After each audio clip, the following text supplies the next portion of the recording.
Um, I don't know if you got the pathetic news about a 49-year-old woman who slumped dead in the court because of her 21-year-old marriage that was dissolved over childlessness.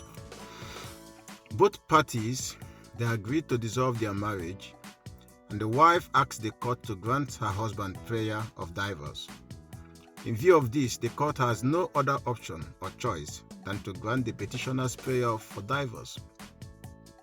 The marriage is hereby dissolved. The petitioner was waived the 25,000 naira bride price he paid.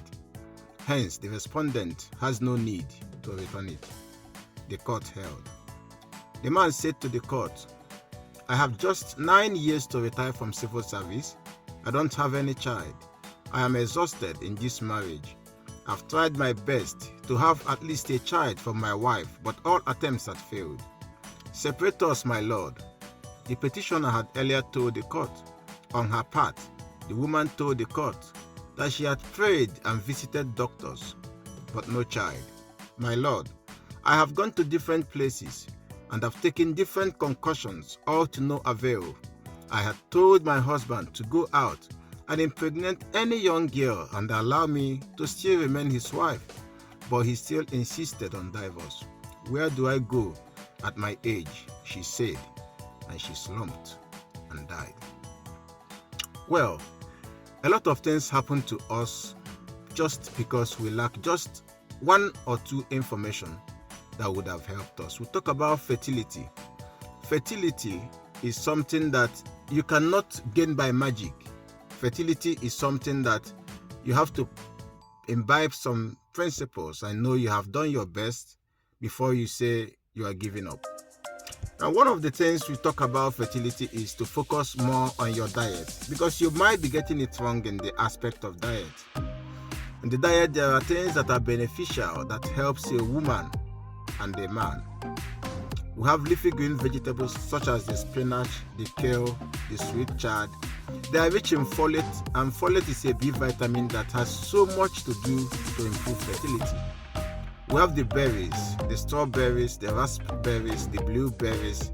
These are packed with antioxidants that help to protect your reproductive system and to prevent it from damage. We have the salmon. Salmon is a great source of omega-3 fatty acids, which have been linked to increased fertility in both men and women. We have the avocado. Avocado, we call it the fertility fruit. It's rich in so much fat and vitamin E, and these things help in the reproductive health. We have nuts and seeds, which are healthy and good sources of protein and fat and minerals, and they are very good for men especially. We have the almonds, the flaxseed, and a lot of other forms of seeds and nuts. We have the egg. Egg is a great source of protein, and egg contain what is called choline. Choline is a nutrient that has been shown to improve fertility in women.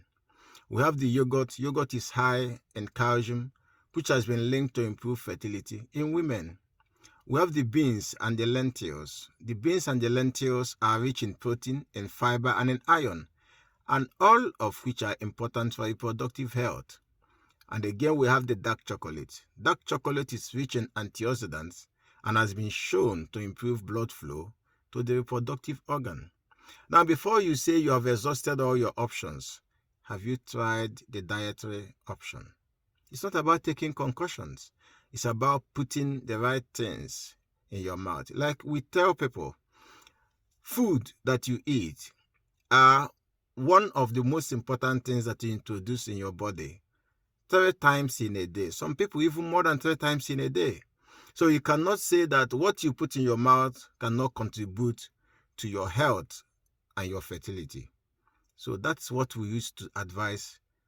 Take note and imbibe these principles, and they will help you. Watch this video and it will enlighten you the more on the aspect of fertility when it talks about the toxins that we introduce into our body that we don't know about. Yes. Get the plastic storage containers out of the kitchen. Watch this video. Give them to your husband to store nails in the garage. Important information. Because when you put food in a plastic container, the next day the food has phthalates in it. Phthalates are the chemicals that mold plastic. And those chemicals leach out of the containers into the food. There is no study that says the amount of phthalates that are leaching into the food is toxic to humans. And I agree. However, when you cannot detoxify and get rid of the toxic chemicals you're exposed to, they accumulate in your body. And phthalates are a family of chemicals called endocrine disrupting chemicals, means they alter your hormones. And where they accumulate are in the estrogen and testosterone loving cells.